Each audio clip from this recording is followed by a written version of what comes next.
ਪਰ ਇੱਕ ਸਮਾਂ ਆਇਆ ਜਦੋਂ ਪਹਿਲੀ ਮੇਰੀ ਕਿਤਾਬ ਆਈ। ਉਸ ਤੋਂ ਬਾਅਦ ਫਿਰ ਜ਼ਿਆਦਾ ਲਿਖਣ ਵਾਸਤੇ ਮੈਂ ਸਮਾਂ ਦੇਣ ਲੱਗ ਗਿਆ। ਤਾਂ ਘਰ ਦੇ ਜਿਹੜੇ ਮੇਰੇ ਬੜੇ ਪਰੇਸ਼ਾਨ ਰਹਿੰਦੇ ਸੀ ਵੀ ਘਰ ਦੀ, ਕਿਉਂਕਿ ਹਾਲਤ ਬਹੁਤ ਖਸਤਾ ਸੀ। ਇੱਕ ਕਿਰਤੀ ਪਰਿਵਾਰ ਦੇ ਵਿੱਚ ਮੈਂ ਜਨਮ ਲਿਆ ਅਤੇ ਮੈਨੂੰ ਪਤਾ ਸੀ ਕਿ ਜਦੋਂ ਮੈਂ ਡਿਪਲੋਮਾ ਕੀਤਾ ਅਤੇ ਉੱਥੋਂ ਦੀ ਫੀਸ ਜਿਹੜੀ ਹੈ, ਹਾਲਾਂਕਿ ਮੇਰੇ ਮਾਂ ਬਾਪ ਬਹੁਤ ਮਿਹਨਤੀ ਸੀਗੇ। ਪਿਤਾ ਜੀ ਮੇਰੇ ਰਾਜ ਮਿਸਤਰੀ ਦਾ ਕੰਮ ਕਰਦੇ ਸੀ, ਕੰਸਟਰਕਸ਼ਨ ਦਾ। ਮਾਤਾ ਜੀ ਵੀ ਨਾਲ ਨਾਲ ਆਪਣਾ ਕੋਈ ਲੇਬਰ ਦਾ ਕੰਮ ਕਰਦੇ ਸੀ, ਤਾਂ ਮੇਰੀ ਫੀਸ ਨਹੀਂ ਪੂਰੀ ਹੁੰਦੀ ਸੀ।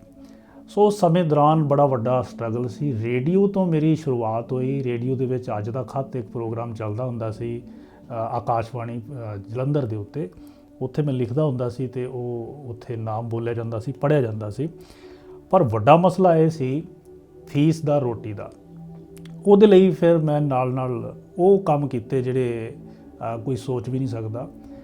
ਸੋ ਡਿਪਲੋਮੇ ਦੇ ਦੌਰਾਨ ਬੱਚੇ ਜਿਹੜੇ ਨੇ ਉਹ ਬਹੁਤ ਆਪਣਾ ਇੰਜੋਏ ਕਰਦੇ ਸੀ। ਮੈਂ ਛੁੱਟੀ ਦੇ ਸਮੇਂ ਜਿੰਨੇ ਵੀ ਨੇੜੇ ਤੇੜੇ ਸਕੂਲ ਨੇ, ਕਾਲਜਿਸ ਨੇ, ਉਹਨਾਂ ਦੇ ਵਿੱਚ ਚਲਾ ਜਾਣਾ। ਇੱਕ ਥੈਲਾ ਮੇਰੇ ਕੋਲ ਹੋਣਾ, ਕਿਤਾਬਾਂ ਜਿਲਦਾਂ ਵਾਸਤੇ ਇਕੱਠੀਆਂ ਕਰ ਲਿਆਉਣੀਆਂ।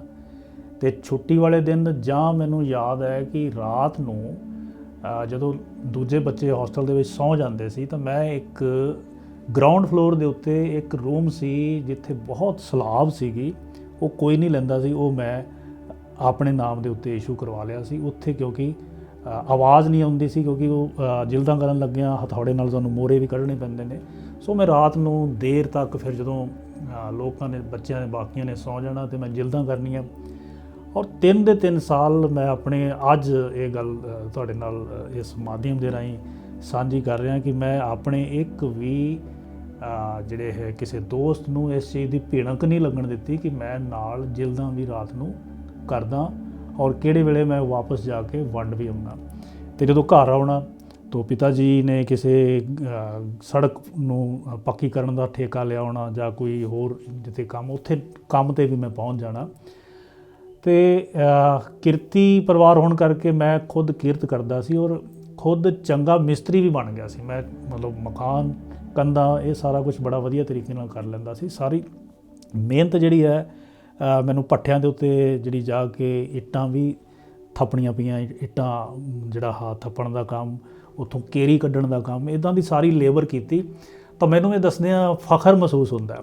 ਇਹ ਚੀਜ਼ ਮੈਂ ਆਪਣੇ ਬੱਚਿਆਂ ਤੋਂ ਵੀ ਨਹੀਂ ਛੁਪਾਉਂਦਾ ਕਿ ਇਹ ਸਾਰੇ ਕੰਮ ਮੈਂ ਕੀਤੇ ਨੇ, ਜਿਸ ਸਦਕਾ ਅੱਜ ਮੈਂ ਇੱਥੇ ਹਾਂ। ਜੇ ਨਾ ਕਰਦਾ ਤਾਂ ਹੋ ਸਕਦਾ ਮੇਰੀ ਪੜ੍ਹਾਈ ਛੁੱਟ ਜਾਂਦੀ ਅਤੇ ਮੈਂ ਕਿਸੇ ਹੋਰ ਰਸਤੇ ਹੀ ਹੁੰਦਾ, ਇੱਥੇ ਨਾ ਪਹੁੰਚਦਾ।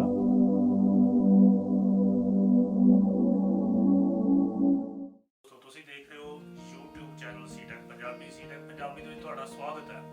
ਅੱਜ ਦੋਸਤੋ ਅਸੀਂ ਤੁਹਾਨੂੰ ਜਾਣਕਾਰੀ ਦੇਵਾਂਗੇ ਇੱਕ ਵਿਸ਼ੇਸ਼ ਵਿਸ਼ੇ ਦੇ ਉੱਤੇ, ਜਿਸ ਵਿਸ਼ੇ ਦੇ ਬਾਰੇ ਤੁਸੀਂ ਸੁਣਿਆ ਤਾਂ ਜ਼ਰੂਰ ਹੋਣਾ ਹੈ, ਪਰ ਤਕਨੀਕੀ ਜਾਣਕਾਰੀ ਨਾ ਹੋਣ ਕਰਕੇ ਬਹੁਤ ਸਾਰਾ ਅਸੀਂ ਦੇਖੋ ਜੀ, ਮੇਰਾ ਜਿਹੜਾ ਪਿਛੋਕੜ ਹੈ ਉਹ ਜ਼ਿਲ੍ਹਾ ਫਾਜ਼ਿਲਕਾ, ਜਿਹੜਾ ਪਹਿਲਾਂ ਫਿਰੋਜ਼ਪੁਰ ਜ਼ਿਲ੍ਹਾ ਇੱਕ ਇਕੱਠਾ ਹੀ ਹੁੰਦਾ ਸੀ, ਹੁਣ ਜ਼ਿਲ੍ਹਾ ਫਾਜ਼ਿਲਕਾ ਅਲੱਗ ਬਣ ਗਿਆ।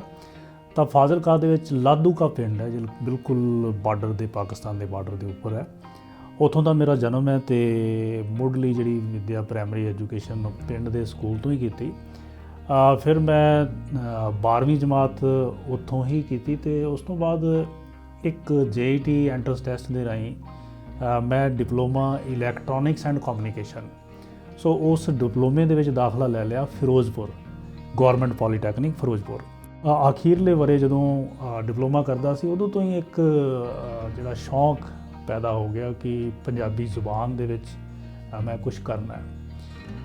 ਉਹਦੇ ਪਿੱਛੇ ਕਾਰਨ ਬੜਾ ਦਿਲਚਸਪ ਸੀਗਾ ਕਿ ਮੈਂ ਪੰਜਾਬੀ ਮੀਡੀਅਮ ਤੋਂ ਗਿਆ ਸੀ, ਅੰਗਰੇਜ਼ੀ ਮੀਡੀਅਮ ਦੇ ਵਿੱਚ ਸਾਰਾ ਕੰਮ ਸੀਗਾ। ਮੈਨੂੰ ਬੜੀ ਸਮੱਸਿਆ ਹੁੰਦੀ ਸੀ ਮੀਡੀਅਮ ਨੂੰ, ਮਾਧਿਅਮ ਨੂੰ ਲੈ ਕੇ। ਸੋ ਮੈਂ ਕੀ ਕਰਦਾ ਸੀ ਕਿ ਜਿਹੜੇ ਨੋਟਸ ਨੇ ਉਹ ਪੰਜਾਬੀ 'ਚ ਤਿਆਰ ਕਰ ਲੈਂਦਾ ਸੀ, ਫਿਰ ਉਹਨੂੰ ਟਰਾਂਸਲੇਟ ਕਰਦਾ ਸੀਗਾ ਅੰਗਰੇਜ਼ੀ ਦੇ ਵਿੱਚ, ਆਪਣੀ ਲੈਂਗੁਏਜ ਵਿੱਚ ਲਿਖਦਾ ਸੀ। ਸੋ ਇੱਕ ਦਫਾ ਕੀ ਹੋਇਆ ਕਿ ਮੈਂ ਆਪਣੇ ਪਿੰਡ, ਆਪਣੇ ਟਾਊਨ ਲਾਧੂਕਾ ਆਇਆ ਹੋਇਆ ਸੀ ਅਤੇ ਉੱਥੇ ਦੇਸ਼ ਸੇਵਕ ਅਖਬਾਰ ਦੇ ਇੱਕ ਪ੍ਰੈਸ ਰਿਪੋਰਟਰ ਨੇ, ਉਹਨੇ ਆਪਣੀ ਫੋਟੋ ਸਟੇਟ ਵਾਲੀ ਦੁਕਾਨ, ਮਸ਼ੀਨ ਵੀ ਲਗਾਈ ਹੋਈ ਸੀ। ਮੈਂ ਉੱਥੋਂ ਆਪਣੇ ਨੋਟਸ ਫੋਟੋ ਸਟੇਟ ਕਰਵਾਉਣਾ ਵੀ ਆਪਣੇ ਦੋਸਤਾਂ ਨੂੰ ਵੀ ਵੰਡਦੇ ਹਾਂ। ਔਰ ਉਹ ਕਿਤੇ ਫੈਕਸ ਦੇ ਵਿੱਚ ਗਲਤੀ ਨਾਲ ਮੇਰੇ ਵਾਲਾ ਇੱਕ ਨੋਟਸ ਜਿਹੜਾ ਟਰਾਂਸਲੇਟ ਕੀਤਾ ਹੋਇਆ, ਮੈਨੂੰ ਅਜੇ ਵੀ ਯਾਦ ਹੈ ਫੈਕਸ ਮਸ਼ੀਨ ਕਿਵੇਂ ਕੰਮ ਕਰਦੀ ਹੈ। ਸੋ ਉਹ ਕਿਤੇ ਉਹਨਾਂ ਨੇ ਫੈਕਸ ਕਰਤਾ ਉਹ ਖਬਰ ਸਮਝ ਕੇ ਫੈਕਸ ਕਰਤਾ। ਪਰ ਉਹ 2 ਦਿਨਾਂ ਬਾਅਦ ਜਿਹੜਾ ਦੇਸ਼ ਸੇਵਕ ਅਖਬਾਰ ਹੈ ਉਹਨਾਂ ਨੇ ਬੜੀ ਪ੍ਰਮੁਖਤਾ ਦੇ ਨਾਲ ਉਹਨਾਂ ਦਾ ਇੱਕ ਵਿਗਿਆਨ ਵਾਲਾ ਇੱਕ ਪੇਜ ਛਪਦਾ ਹੁੰਦਾ ਸੀ, ਉਹਦੇ ਵਿੱਚ ਉਹ ਆਰਟੀਕਲ ਵਜੋਂ ਉਹਨਾਂ ਨੇ ਛਾਪ ਦਿੱਤਾ ਅਤੇ ਨਾਲ ਉਸ ਪੱਤਰਕਾਰ ਨੂੰ ਮੈਸੇਜ ਲਗਾਇਆ ਕਿ ਤੁਸੀਂ ਹੋਰ ਲਿਖੋ। ਸੋ ਉਹਨਾਂ ਨੇ ਮੇਰੀ ਭਾਲ ਕੀਤੀ ਵੀ ਇਹ ਤਾਂ ਵੀ ਤੁਸੀਂ ਛੱਡ ਗਏ ਹੋ, ਮੈਂ ਤਾਂ ਲਿਖਿਆ ਨਹੀਂ। ਸੋ ਉਦੋਂ ਤੋਂ ਮੈਨੂੰ ਇਹਦਾ ਸ਼ੌਂਕ ਪੈਦਾ ਹੋਇਆ ਕਿ ਮੈਂ ਹੋਰ ਲਿਖਣਾ ਹੈ, ਅਖਬਾਰ ਦੇ ਵਿੱਚ ਛਪ ਰਿਹਾ ਅਤੇ ਮੇਰੇ ਸਾਥੀਆਂ ਨੂੰ ਮੇਰੇ ਨੋਟਸ ਜਿਹੜੇ ਨੇ ਉਹ ਪਸੰਦ ਆ ਰਹੇ ਨੇ। ਮੈਨੂੰ ਬੜੀ ਹੈਰਾਨੀ ਹੋਈ ਕਿ ਜਦੋਂ ਇੱਕ ਵਾਰ ਮੈਨੂੰ ਇੱਕ ਚਿੱਠੀ ਆਈ ਪੰਜਾਬੀ ਟ੍ਰਿਬਿਊਨ ਤੋਂ, ਐਡੀਟਰ ਸੀ ਉੱਥੋਂ ਦੇ ਉਦੋਂ ਸੰਪਾਦਕ ਗੁਰਬਚਨ ਸਿੰਘ ਭੁੱਲਰ। ਸੋ ਭੁੱਲਰ ਸਾਹਿਬ ਹੋਰਾਂ ਨੇ ਬੁਲਾਇਆ ਵੀ ਕਦੇ ਕੰਮ ਵਾਲੇ ਦਿਨ ਜੇ ਚੰਡੀਗੜ੍ਹ ਆ ਸਕੋ ਤਾਂ ਤੁਸੀਂ ਚੱਕਰ ਲਾਓ। ਅਤੇ ਸਬੱਬ ਨਾਲ ਮੈਂ ਉਹਨਾਂ ਦਿਨਾਂ ਦੇ ਵਿੱਚ ਚੰਡੀਗੜ੍ਹ ਦੇ ਵਿੱਚ ਹੀ ਇੱਕ ਇਲੈਕਟ੍ਰੋਨਿਕ ਕੰਪਨੀ ਹੈ, ਉੱਥੇ ਮੈਂ ਜੋਬ ਲੱਗ ਗਿਆ ਸੀ, ਕੰਮ ਕਰਦਾ ਸੀ। ਅਤੇ ਉੱਥੋਂ ਇੱਕ ਦਿਨ ਜਾ ਕੇ ਉਹਨਾਂ ਨੂੰ ਭੁੱਲਰ ਸਾਹਿਬ ਨੂੰ ਮਿਲਿਆ ਤਾਂ ਉਹ ਕਹਿੰਦੇ ਵੀ ਤੁਸੀਂ ਬਹੁਤ ਵਧੀਆ ਲਿਖਦੇ ਹੋ ਦੇਸ਼ ਸੇਵਕ ਦੇ ਲਈ ਔਰ ਪੰਜਾਬੀ ਜ਼ੁਬਾਨ ਦੇ ਲਈ, ਅਤੇ ਵਿਗਿਆਨ ਵਿੱਚ ਤੁਹਾਡਾ ਸ਼ੌਂਕ ਹੈ, ਪੰਜਾਬੀ ਭਾਸ਼ਾ ਸ਼ੌਂਕ ਹੈ, ਤੁਸੀਂ ਕੰਪਿਊਟਰ ਨਵੀਂ ਚੀਜ਼ ਆਈ ਹੈ ਅਤੇ ਤੁਸੀਂ ਥੋੜ੍ਹਾ ਬਹੁਤਾ ਕੰਪਿਊਟਰ ਪੜ੍ਹਿਆ ਵੀ ਹੋਣਾ, ਕੰਪਿਊਟਰ ਬਾਰੇ ਲਿਖੋ ਕਿਉਂਕਿ ਲੋਕਾਂ ਲਈ ਬਹੁਤ ਨਵੀਂ ਚੀਜ਼ ਹੈ। ਸੋ ਉਸ ਸਮੇਂ ਅਜੇ ਕੰਪਿਊਟਰ ਆਮ ਲੋਕਾਂ ਨੇ ਵੇਖਿਆ ਤੱਕ ਨਹੀਂ ਸੀ। ਸੋ ਮੈਨੂੰ ਗੱਲ ਉਹਨਾਂ ਦੀ ਪਸੰਦ ਆਈ। ਪਰ ਹੁਣ ਮਸਲਾ ਇਹ ਸੀ ਕਿ ਮੈਂ ਤਾਂ ਡਿਪਲੋਮਾ ਇਲੈਕਟ੍ਰੋਨਿਕਸ ਦੇ ਵਿੱਚ ਕੀਤਾ ਹੈ ਅਤੇ ਕੰਪਿਊਟਰ ਬਾਰੇ ਪਤਾ ਹੋਣਾ ਕੋਈ ਵੱਡੀ ਗੱਲ ਨਹੀਂ ਹੈ, ਪਰ ਉਹਦੇ ਬਾਰੇ ਲਿਖਣ ਦੇ ਲਈ ਬੜਾ ਗੂੜਾ ਗਿਆਨ ਜਿਹੜਾ ਹੈ ਉਹ ਹੋਣਾ ਜ਼ਰੂਰੀ ਹੈ। ਸੋ ਉਸ ਤੋਂ ਬਾਅਦ ਮੇਰੀ ਜਿਹੜੀ ਹੈ ਜੋਬ ਨੌਕਰੀ ਮੈਨੂੰ ਉੱਥੋਂ ਹੀ ਇੱਕ ਲੋਕਲ ਕਾਲਜ ਹੈ ਫਾਜ਼ਿਲਕਾ ਦੇ ਵਿੱਚ, ਪੋਲੀਟੈਕਨਿਕ ਕਾਲਜ ਦੇ ਵਿੱਚ ਲੱਗ ਗਈ ਅਤੇ ਮੈਨੂੰ ਵਕਤ ਮਿਲ ਗਿਆ ਗਾ ਪੜ੍ਹਨ ਲਿਖਣ ਦਾ। ਸੋ ਮੈਂ ਉਦੋਂ ਤੋਂ ਇਹ ਸੋਚ ਲਿਆ ਕਿ ਮੈਂ ਆਪਣੀ ਲਾਈਨ ਬਦਲਣੀ ਹੈ ਅਤੇ ਕੰਪਿਊਟਰ ਦੇ ਵਿੱਚ ਕੁਛ ਨਾ ਕੁਛ ਹਾਸਲ ਕਰਨਾ ਹੈ। ਤੋ ਦੇਖੋ ਜੀ, ਸ਼ੌਂਕ ਸਭ ਕੁਝ ਕਰਾ ਦਿੰਦਾ। ਪੰਜਾਬੀ ਜ਼ੁਬਾਨ ਦੇ ਲਈ ਮੈਂ ਗ੍ਰੈਜੂਏਸ਼ਨ ਕੀਤੀ ਨਾਲ, ਫਿਰ ਮੈਂ ਸਰਟੀਫਿਕੇਟ ਕੋਰਸ, ਫਿਰ PGDCA, ਫਿਰ MSc, ਫਿਰ MCA, ਇਹ ਸਾਰੀਆਂ ਪੜ੍ਹਾਈਆਂ ਨਾਲ ਜੋਬ ਦੇ ਨਾਲ ਚੱਲਦੀਆਂ ਗਈਆਂ। ਅਤੇ ਕੰਪਿਊਟਰ ਦੇ ਵਿੱਚ ਮੈਨੂੰ ਨਾਲ ਜਿਹੜਾ ਹੈ ਇਹ ਜਿਹੜੀ ਹੈ ਥਿਓਰੈਟੀਕਲ ਜਾਣਕਾਰੀ, ਸਰਟੀਫਿਕੇਟ ਡਿਗਰੀਆਂ ਵੀ ਆ ਗਈਆਂ ਅਤੇ ਮੈਂ ਲਗਾਤਾਰ ਕਾਲਮ ਜਿਹੜਾ ਹੈ ਪੰਜਾਬੀ ਟ੍ਰਿਬਿਊਨ ਦੇ ਲਈ ਉਹਨਾਂ ਦਿਨਾਂ ਦੇ ਵਿੱਚ ਸ਼ੁਰੂ ਕੀਤਾ ਸੀ, ਜਦੋਂ ਅਜੇ ਕੰਪਿਊਟਰ ਦਾ ਨਾਮ ਹੀ ਲੋਕਾਂ ਨੇ ਸੁਣਿਆ ਸੀ, ਪਤਾ ਨਹੀਂ ਸੀ ਵੀ ਇਹ ਕੀ ਚੀਜ਼ ਹੁੰਦੀ ਹੈ। ਅਤੇ ਅਖਬਾਰ ਦੇ ਵਿੱਚ ਅੱਧੇ ਪੇਜ ਦੇ ਇੰਨੇ ਵੱਡੇ ਲੇਖ ਮੇਰੇ ਉਹਨਾਂ ਦਿਨਾਂ ਦੇ ਵਿੱਚ ਛਪਦੇ ਸੀ। ਕੰਪਿਊਟਰ ਦੇ ਰਾਹੀਂ ਜਾਂ ਇੰਟਰਨੈਟ ਗੂਗਲ ਦੇ ਉੱਤੇ ਕੁਛ ਨਹੀਂ ਸੀਗਾ, ਹੱਥ ਨਾਲ ਹੀ ਸਕੈਚ ਬਣਾ ਕੇ ਮੈਂ ਭੇਜਦਾ ਸੀਗਾ। ਸੋ ਉੱਥੋਂ ਸਫ਼ਰ ਹੋਇਆ, ਮਤਲਬ ਪੱਕਾ ਹੋ ਗਿਆ ਸਫ਼ਰ ਕਿ ਮੈਂ ਕੰਪਿਊਟਰ ਦੇ ਇਸ ਪਗਡੰਡੀ ਦੇ ਉੱਤੇ ਚੱਲਣਾ। ਸੋ ਉਦੋਂ ਕਾਫੀ ਮੈਂ ਨੋਟਸ ਇਕੱਠੇ ਕਰਕੇ ਆਪਣੀ ਲਾਇਬ੍ਰੇਰੀ ਜਿਹੜੀ ਹੈ ਕਾਲਜ ਦੀ ਉੱਥੇ ਰੱਖੇ ਹੋਏ ਸੀ, ਅਤੇ ਉਸ ਟਾਈਮ ਪ੍ਰਿੰਸੀਪਲ ਸੀਗੇ ਕਾਲਜ ਦੇ, ਪ੍ਰਿੰਸੀਪਲ ਟਿਵਾਣਾ ਸਾਹਿਬ। ਸੋ ਉਹਨਾਂ ਨੇ ਕਿਹਾ ਕਿ ਤੁਸੀਂ ਇਹ ਕਿਉਂ ਨਹੀਂ ਇੱਕ ਕਿਤਾਬ ਛਪਵਾ ਲੈਂਦਾ ਕਿ ਬੱਚਿਆਂ ਨੂੰ, ਵਿਦਿਆਰਥੀਆਂ ਨੂੰ ਫਾਇਦਾ ਹੋ ਜਾਊ, ਪੰਜਾਬੀ ਜ਼ੁਬਾਨ ਦੀ ਵੀ ਸੇਵਾ ਹੋ ਜਾਊ। ਤਾਂ ਮੈਂ ਉਸ ਕਿਤਾਬ ਦੇ ਜਿਹੜੇ ਖਰੜੇ ਨੂੰ ਲੈ ਕੇ ਤਰਕ ਭਾਰਤੀ ਪ੍ਰਕਾਸ਼ਨ ਬਰਨਾਲਾ ਇਹਨਾਂ ਨੂੰ ਮਿਲਿਆ। ਉਹਨਾਂ ਨੇ ਕਿਤਾਬ 2003 ਦੇ ਵਿੱਚ ਪਹਿਲੀ ਮੇਰੀ ਕਿਤਾਬ ਛਾਪੀ। ਫਿਰ ਇੱਕ ਪ੍ਰੋਜੈਕਟ ਜਿਹੜਾ ਹੈ ਸਰਕਾਰ ਨੇ ICT ਸ਼ੁਰੂ ਕੀਤਾ ਜੀ। ਸੋ ICT ਪ੍ਰੋਜੈਕਟ ਦੇ ਤਹਿਤ ਇੱਕ ਬਹੁਤ ਵੱਡਾ ਟੀਚਾ ਸੀਗਾ ਕਿ ਹਰੇਕ ਸਟੇਟ ਦੇ ਵਿੱਚ, ਹਰੇਕ ਸੂਬੇ ਦੇ ਵਿੱਚ ਉਹਨਾਂ ਦੀ ਖੇਤਰੀ ਜ਼ੁਬਾਨ ਦੇ ਵਿੱਚ ਕੰਪਿਊਟਰ ਐਜੂਕੇਸ਼ਨ ਸਕੂਲਾਂ 'ਚ ਲਾਗੂ ਕਰਨੀ ਹੈ। ਅਤੇ ਉਹਦੇ ਲਈ ਚੁਣੌਤੀ ਸਰਕਾਰ ਦੇ ਅੱਗੇ ਇਹ ਸੀ ਕਿ ਇਹਨੂੰ ਪੰਜਾਬੀ ਵਿੱਚ ਕੌਣ ਲਿਖੂਗਾ। ਅਤੇ ਖੈਰ ਕਿਸੇ ਨੇ 10 ਪਾਈ, ਮੈਨੂੰ ਬੁਲਾਇਆ ਗਿਆ ਕਿ ਇਸ ਤਰ੍ਹਾਂ 6ਵੀਂ ਤੋਂ 12ਵੀਂ ਤੱਕ ਦੀਆਂ ਕਿਤਾਬਾਂ ਤੁਸੀਂ ਅਨੁਵਾਦ ਕਰਨੀਆਂ ਨੇ। ਸੋ ਉਹ ਪ੍ਰੋਜੈਕਟ ਕੀਤਾ, ਸਾਰੀਆਂ ਕਿਤਾਬਾਂ ਜਿਹੜੀਆਂ ਪੰਜਾਬੀ ਦੇ ਵਿੱਚ ਲੈ ਕੇ ਆਇਆ, ਜਿਹੜੇ ਬੱਚੇ ਅੱਜ ਸਰਕਾਰੀ ਸਕੂਲਾਂ ਦੇ ਵਿੱਚ ਪੜ੍ਹ ਰਹੇ ਨੇ। ਸੋ ਇਵੇਂ ਹੌਲੀ ਕਰਕੇ ਸਫ਼ਰ ਜਿਹੜਾ ਸ਼ੁਰੂ ਹੋਇਆ। ਪੋਲੀਟੈਕਨਿਕ ਕਾਲਜ ਦੇ ਵਿੱਚ, ਪ੍ਰਾਈਵੇਟ ਕਾਲਜ ਦੇ ਵਿੱਚ ਮੈਂ ਜੋਬ ਕਰਦਾ ਸੀ, ਅਤੇ ਉਸ ਤੋਂ ਬਾਅਦ ਮੈਨੂੰ ਗੌਰਮੈਂਟ ਜੋਬ ਸਰਕਾਰੀ ਸਕੂਲ ਦੇ ਵਿੱਚ ਮਿਲ ਗਈ ਸੀਗੀ, ਉੱਥੇ ਪਿੰਡ ਦੇ ਬਿਲਕੁਲ ਲਾਗੇ ਸੀਗਾ। ਪਰ ਮੈਨੂੰ ਠੀਕ ਨਹੀਂ ਲੱਗਦਾ ਸੀ, ਮੈਨੂੰ ਤਸੱਲੀ ਨਹੀਂ ਸੀ, ਸੰਤੁਸ਼ਟੀ ਨਹੀਂ ਸੀ ਆਪਣੀ ਜੋਬ ਤੋਂ। ਮੈਨੂੰ ਲੱਗਦਾ ਸੀ ਆਪਣੀਆਂ ਹੀ ਲਿਖੀਆਂ ਹੋਈਆਂ ਕਿਤਾਬਾਂ ਹਰ ਸਾਲ ਉਹੀ ਬੱਚਿਆਂ ਨੂੰ ਪੜ੍ਹਾਈ ਜਾਵਾਂਗਾ, ਅਤੇ ਮੈਨੂੰ ਲੱਗਦਾ ਸੀ ਖੜੋਤ ਜੀ ਆ ਗਈ, ਜਿਵੇਂ ਮੈਂ ਅੱਗੇ ਕੁਝ ਸਿੱਖ ਨਹੀਂ ਰਿਹਾ, ਕੁਝ ਕਰ ਨਹੀਂ ਰਿਹਾ। ਤਾਂ ਉਹਨਾਂ ਸਮੇਂ ਦੌਰਾਨ ਮੈਨੂੰ ਮੌਕਾ ਮਿਲਿਆ ਪੰਜਾਬੀ ਯੂਨੀਵਰਸਿਟੀ ਦੇ ਵਿੱਚ ਇੱਕ ਅੰਤਰਰਾਸ਼ਟਰੀ ਕਾਨਫਰੰਸ ਪੰਜਾਬੀ ਭਾਸ਼ਾ ਵਿਕਾਸ ਵਿਭਾਗ ਨੇ ਕਰਵਾਈ। ਉੱਥੇ ਮੈਨੂੰ ਪੇਪਰ ਪੜ੍ਹਨ ਦਾ ਮੌਕਾ ਮਿਲਿਆ। ਤਾਂ ਮੈਨੂੰ ਮੇਰੇ ਲਈ ਬੜਾ ਵੱਡਾ ਮੌਕਾ ਸੀ। ਜਦੋਂ ਮੈਂ ਪੇਪਰ ਪੇਸ਼ ਕਰਕੇ ਥੱਲੇ ਆਇਆ ਤਾਂ ਖਾਣੇ ਦੇ ਟਾਈਮ ਮੈਨੂੰ ਬਹੁਤ ਸਾਰੇ ਮੇਰੇ ਜਿਹੜੇ ਪਾਠਕ ਸੀਗੇ, ਪ੍ਰਸ਼ੰਸਕ ਸੀਗੇ, ਉਹ ਮਿਲੇ। ਉਹਨਾਂ ਨੇ ਮੈਨੂੰ ਕਿਹਾ ਕਿ ਤੁਹਾਡੇ ਲਈ ਉਹ ਜਿਹੜਾ ਉਹ ਏਰੀਆ ਹੈ, ਇਲਾਕਾ ਹੈ, ਉਹ ਠੀਕ ਨਹੀਂ ਹੈ। ਤੁਸੀਂ ਕੋਸ਼ਿਸ਼ ਕਰੋ ਪੰਜਾਬੀ ਯੂਨੀਵਰਸਿਟੀ ਵਰਗੇ ਅਦਾਰੇ ਦੇ ਵਿੱਚ ਪਹੁੰਚਣ ਦੀ, ਕਿਉਂਕਿ ਪੰਜਾਬੀ ਜ਼ੁਬਾਨ ਨੂੰ ਪਿਆਰ ਕਰਨ ਵਾਲਿਆਂ ਦੇ ਲਈ ਜਾਂ ਪੰਜਾਬੀ ਜ਼ੁਬਾਨ ਦੇ ਲੇਖਕਾਂ ਦੇ ਲਈ ਇਹ ਇੱਕ ਮੌਕਾ ਹੈ। ਸੋ ਉਦੋਂ ਤੋਂ ਮੈਂ ਇੱਕ ਟਾਰਗੇਟ ਮਿਥ ਲਿਆ, ਇੱਕ ਟੀਚਾ ਮਿਥ ਲਿਆ ਕਿ ਮੈਂ ਆਪਣਾ ਘਰ ਛੱਡ ਕੇ, ਆਪਣਾ ਇਲਾਕਾ ਛੱਡ ਕੇ ਇੱਕ ਚੰਗੇ ਸ਼ਹਿਰ ਦੇ ਵਿੱਚ, ਚੰਗੇ ਇੰਸਟੀਚਿਊਟ ਦੇ ਵਿੱਚ ਦਾਖਲ ਹੋਣਾ। ਸੋ ਪੋਸਟਾਂ ਨਿਕਲੀਆਂ, ਅਪਲਾਈ ਕੀਤਾ। ਇੱਕ ਪ੍ਰੋਜੈਕਟ ਦੇ ਲਈ, ਸਾਲ ਦਾ ਪ੍ਰੋਜੈਕਟ ਸੀ। ਮੈਂ ਉਸ ਪ੍ਰੋਜੈਕਟ ਦੀ ਖਾਤਰ, ਪੰਜਾਬੀ ਜ਼ੁਬਾਨ ਦੇ ਸਮੂਹ ਦੀ ਖਾਤਰ ਮੈਂ ਪੱਕੀ ਜੌਬ ਛੱਡ ਦਿੱਤੀ ਔਰ ਪ੍ਰੋਜੈਕਟ ਦੇ ਲਈ ਆ ਗਿਆ। ਪਰਿਵਾਰ ਨੂੰ ਵੀ ਸ਼ਿਫਟ ਕਰ ਲਿਆ। ਹੌਲੀ ਹੌਲੀ ਅੱਛਾ ਹੋਇਆ ਅਤੇ ਮੈਨੂੰ ਜਿਹੜਾ ਹੈ ਹਡੌਕ 'ਤੇ ਕਰ ਦਿੱਤਾ ਗਿਆ। ਫਿਰ ਹੌਲੀ ਹੌਲੀ ਪਰਮਾਨੈਂਟ ਹੋਏ, ਟੀਚਿੰਗ ਵਿੱਚ ਆਏ। ਤਾਂ ਉਦੋਂ ਉਸ ਸਮੇਂ ਦੇ ਦੌਰਾਨ PhD ਦੇ ਵਿੱਚ ਵੀ ਸਫ਼ਰ ਜਿਹੜਾ ਸ਼ੁਰੂ ਕੀਤਾ ਅਤੇ PhD ਵੀ ਮੁਕੰਮਲ ਹੋਈ। ਹੁਣ ਮੇਰੇ ਵਿਦਿਆਰਥੀ ਜਿਹੜੇ PhD ਕਰ ਰਹੇ ਨੇ, ਉਹਨਾਂ ਦੇ ਉੱਤੇ ਵੀ ਇਹੀ ਟੀਚਾ ਹੈ। ਉਹਨਾਂ ਨੂੰ ਵੀ ਇਸ ਐਂਗਲ ਤੋਂ ਉਹਨਾਂ ਨੂੰ ਪ੍ਰੋਜੈਕਟ ਦਿੱਤੇ ਹੋਏ ਨੇ ਕਿ ਪੰਜਾਬੀ ਜ਼ੁਬਾਨ ਦੇ ਲਈ ਹੀ ਕੰਮ ਕਰਨਾ ਹੈ। ਸੋ ਪੰਜਾਬੀ ਭਾਸ਼ਾ ਦੇ ਵਿਕਾਸ ਦੇ ਲਈ ਜਿੰਨੇ ਵੀ ਖੋਜ ਕਾਰਜ ਚੱਲ ਰਹੇ ਨੇ, ਉਹ ਸਾਰੇ ਪੰਜਾਬੀ ਲੈਂਗੁਏਜ ਦੀ ਵਿਕਾਸ ਲਈ, ਡਿਵੈਲਪਮੈਂਟ ਦੇ ਲਈ ਚੱਲ ਰਹੇ ਨੇ।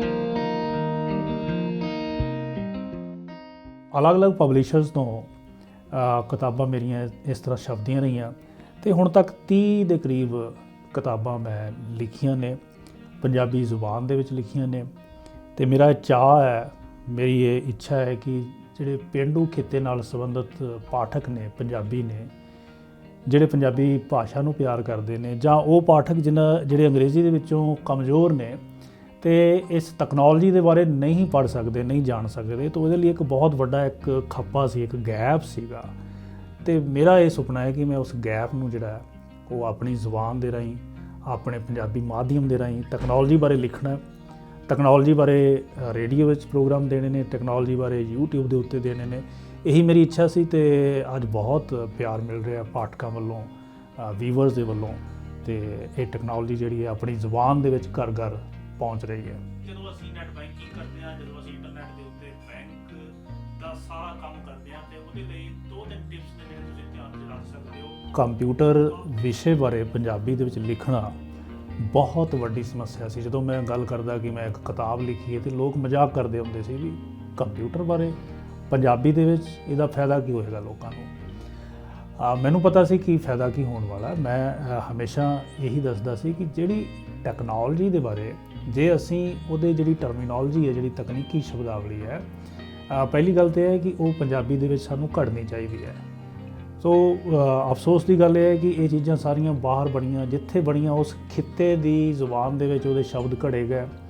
ਉਹ ਜਦੋਂ ਸਾਡੇ ਦੇਸ਼ ਦੇ ਵਿੱਚ, ਸਾਡੇ ਮੁਲਕ ਦੇ ਵਿੱਚ, ਸਾਡੇ ਰਾਜ ਦੇ ਵਿੱਚ ਜਦੋਂ ਵੀ ਕੋਈ ਟੈਕਨੋਲੋਜੀ, ਕੋਈ ਵੀ ਹਾਰਡਵੇਅਰ ਪਾਰਟ, ਕੋਈ ਵੀ ਸੌਫਟਵੇਅਰ ਜਦੋਂ ਦਾਖਲ ਹੁੰਦਾ ਹੈ, ਉਦੋਂ ਹੀ ਜੇ ਤਾਂ ਉਹਦਾ ਨਾਮ ਘੜ ਲਈਏ, ਅਸੀਂ ਪੰਜਾਬੀ ਰੱਖ ਲਈਏ, ਫਿਰ ਤਾਂ ਉਹ ਮਕਬੂਲ ਹੋ ਸਕਦਾ ਹੈ।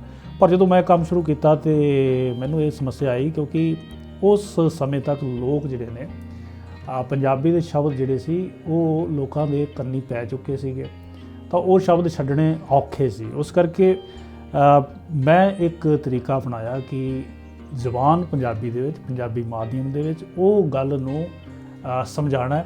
ਟਰਮ ਜਿਹੜੀਆਂ ਨੇ, ਜਿਹੜੇ ਸ਼ਬਦ ਨੇ, ਕੰਪਿਊਟਰ ਨੂੰ ਕੰਪਿਊਟਰ ਕਿਹਾ, ਮਾਊਸ ਨੂੰ ਮਾਊਸ ਕਿਹਾ, ਡੈਸਕਟਾਪ ਨੂੰ ਪਿੱਠ ਭੂਮੀ ਨਹੀਂ ਕਿਹਾ, ਕਿਉਂਕਿ ਬਹੁਤ ਸਾਰੇ ਵਿਦਿਆਰਥੀ ਜਿਹੜੇ ਡੈਸਕਟਾਪ ਤਾਂ ਜਾਣਦੇ ਨੇ ਪਰ ਪਿੱਠ ਭੂਮੀ ਬਾਰੇ ਸ਼ਾਇਦ ਉਹਨਾਂ ਨੂੰ ਡਿਕਸ਼ਨਰੀ ਲੱਭਣੀ ਪਵੇ। ਸੋ ਮਤਲਬ ਇਸ ਤਰ੍ਹਾਂ ਦਾ ਇੱਕ ਰਲਵੀਂ ਜੀ ਪਹੁੰਚ ਅਪਣਾ ਕੇ ਜਿਹੜਾ ਹੈ ਮੈਂ ਆਪਣਾ ਲਿਖਣ ਦਾ ਸਫ਼ਰ ਸ਼ੁਰੂ ਕੀਤਾ। ਪੰਜਾਬੀ ਭਾਸ਼ਾ ਨੂੰ ਜੇ ਬਚਾ ਸਕਦਾ ਹੈ ਅੱਜ ਦੇ ਦੌਰ ਵਿੱਚ, ਤਾਂ ਇਹ ਗੱਲ ਬਿਲਕੁਲ ਠੀਕ ਹੈ ਕਿ ਪਰਿਵਾਰ ਦੇ ਵਿੱਚ ਭਾਸ਼ਾ ਨੂੰ ਬੋਲਿਆ ਜਾਵੇ, ਬੱਚੇ ਬੋਲਣ ਔਰ ਸਰਕਾਰ ਦੀ ਭਾਸ਼ਾ ਬਣੇ। ਤਾਂ ਸਰਕਾਰ ਦੀ ਭਾਸ਼ਾ ਅਸੀਂ ਧੱਕੇ ਨਾਲ ਕਾਨੂੰਨ ਪਾਸ ਕਰਵਾ ਸਕਦੇ ਹਾਂ, ਪਰ ਉਹ ਕੋਈ ਬਹੁਤਾ ਇਫੈਕਟਿਵ ਨਹੀਂ ਹੋਏਗਾ, ਪ੍ਰਭਾਵਸ਼ਾਲੀ ਨਹੀਂ ਹੋਏਗਾ। ਉਹਦੇ ਲਈ ਜ਼ਰੂਰੀ ਹੈ ਕਿ ਇੱਕ ਰੁਜ਼ਗਾਰ ਦੀ ਭਾਸ਼ਾ ਬਣਨੀ ਬਹੁਤ ਜ਼ਰੂਰੀ ਹੈ। ਜਦੋਂ ਪੰਜਾਬੀ ਭਾਸ਼ਾ ਸਾਡੇ ਰੁਜ਼ਗਾਰ ਦੇ ਨਾਲ, ਇੰਪਲਾਈਮੈਂਟ ਦੇ ਨਾਲ ਜੁੜ ਜਾਏਗੀ, ਤਾਂ ਵਿਦਿਆਰਥੀ ਮੱਲੋ ਮੱਲੀ ਪੰਜਾਬੀ ਪੜ੍ਹਨਗੇ। ਅੱਜ ਮਸਲਾ ਇੱਥੇ ਹੀ ਖੜਾ ਹੋਇਆ ਹੈ ਕਿ ਜਿਹੜੇ ਵੀ ਪੰਜਾਬੀ ਜ਼ੁਬਾਨ ਦੇ ਵਿੱਚ ਕੋਈ ਸਾਡੇ ਹੀ MCA ਦੇ ਜਾਂ PhD ਵਾਲੇ ਬੱਚੇ ਪੰਜਾਬੀ ਭਾਸ਼ਾ ਲਈ ਕੋਈ ਪ੍ਰੋਜੈਕਟ ਕਰਦੇ ਨੇ, ਤਾਂ ਉਹਨਾਂ ਨੂੰ ਮਿਲਦਾ ਕੁਛ ਨਹੀਂ, ਕੋਈ ਫੰਡਿੰਗ ਏਜੰਸੀਜ਼ ਨਹੀਂ ਨੇ। ਇਸੇ ਕਰਕੇ ਉਹ ਮਲਟੀਨੈਸ਼ਨਲ ਕੰਪਨੀਆਂ ਦੇ ਵਿੱਚ ਕੰਪਿਊਟਰ ਵਾਲੇ ਬੱਚੇ ਚਲੇ ਜਾਂਦੇ ਨੇ, ਉੱਥੇ ਪੈਸਾ ਅੱਛਾ ਮਿਲਦਾ ਹੈ। ਸੋ ਇੱਕ ਤਾਂ ਨਿਗਾਰ ਇਸ ਕਰਕੇ ਆ ਰਿਹਾ ਹੈ ਕਿ ਪੰਜਾਬੀ ਭਾਸ਼ਾ ਖੋਜ ਦੇ ਵਿੱਚ, ਕਿਉਂਕਿ ਸਭ ਤੋਂ ਵੱਡਾ ਇੱਕੋ ਹੀ ਤਰੀਕਾ ਪੰਜਾਬੀ ਲੈਂਗੁਏਜ ਨੂੰ, ਭਾਸ਼ਾ ਨੂੰ ਬਚਾਉਣ ਦਾ, ਉਹ ਕੰਪਿਊਟਰ, ਇੰਟਰਨੈਟ, ਸਮਾਰਟਫੋਨ, ਇਸ ਮਾਧਿਅਮ ਦੇ ਰਾਹੀਂ ਜੇ ਅਸੀਂ ਕਿਸੇ ਭਾਸ਼ਾ ਨੂੰ ਜਿਉਂਦਾ ਰੱਖ ਸਕਦੇ ਹਾਂ, ਤਾਂ ਸਾਡੇ ਕੋਲ ਤਕਨੋਲੋਜੀ ਦਾ ਹੋਣਾ ਜ਼ਰੂਰੀ ਹੈ। ਜਾਂ ਇੰਝ ਕਹਿ ਲਈਏ ਕਿ ਤਕਨੋਲੋਜੀ ਦੇ ਹਾਣ ਦੀ ਜੇ ਸਾਡੀ ਭਾਸ਼ਾ ਬਣ ਜਾਏਗੀ ਤਾਂ ਇਹ ਭਾਸ਼ਾ ਕਦੇ ਨਹੀਂ ਮਰੇਗੀ।